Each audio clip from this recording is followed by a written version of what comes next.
Фекалии пливаат во Охридското езеро затоа што крајбрежјето не е целосно покриено со колекторскиот систем. Канализациониот систем изграден пред 10 години, каде што се приклучени дел од хотелите, не е во функција. Некои туристички населби и населени места, посебно во Струшкото крајбрежје, имаат септички јами кои понираат или се празнат во езерото. Колективни згради и приватни куќи ја приклучуваат фекалната канализација на атмосферската која директно оди во езерото, а одредени приватни куќи фекалните води ги испуштаат во реките кои се влеваат во Охридското езеро. Ова се дел од наводите во извештајот на Институтот за јавно здравје за квалитетот на површинските води, од каде велат дека состојбата е иста со години и споро се променува. Значи проблемот со дивите приклучоци од една страна е детектиран веќе последниве неколку години, потоа проблемот со капацитетите и можностите на пречистителната станица за Охридското езеро, како и проблемот третата група на проблеми од теренот укажуваат дека делот кој што не е приклучен на колекторскиот систем или пак колекторските системи не функционираат, односно потексите и оние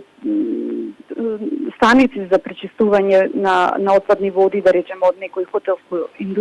хотелско угостителски објекти не функционираат во моментот. И покрај ваквата состојба и катастрофалното и неодговорно однесување кон едно од најстарите и најубави езера во светот, површинските води од Охридското езеро на плажите се во прва и втора класа и можат да се користат за капење и рекреација. Според институтот, ова се должи на големиот број извори, постојаното струење на водата, големата водна маса која има способност за самопречистување. Охридскиот градоначалник уверува дека најголем дел од објектите на Охридското крајбрежје се приклучени на колекторскиот систем, не функционираат само неколку точки и нема причина за загриженост затоа што водата во Охридското езеро е целосно безбедна. Најголемиот дел од крајбрежјето кој што е под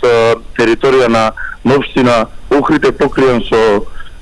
колекторскиот систем и функционираат. Истото го покажуваат испитувањата на токму Центарот за јавно здравје пред почетокот на туристичката сезона, освен на неколку точки кои што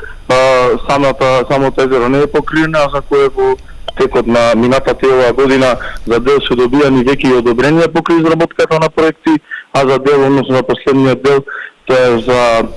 Љубаништа, ќе биде нарачан проект уште во октомври. За подобрување на состојбата од Институтот за јавно здравје предлагаат целосна изградба и поврзување на колекторскиот систем, како и негова поправка на места каде има дефекти, да се откријат домаќинствата кои фекалните и другите отпадни води ги изфрлаат директно во речните корита и истите да се приклучат на канализациониот систем. Министерството за животна средина деновиве објави дека министерката Шукова потпиша договор со шпанска компанија за неповратно финансирање на консултантски услуги за реконструкција на колекторскиот систем во Охрид.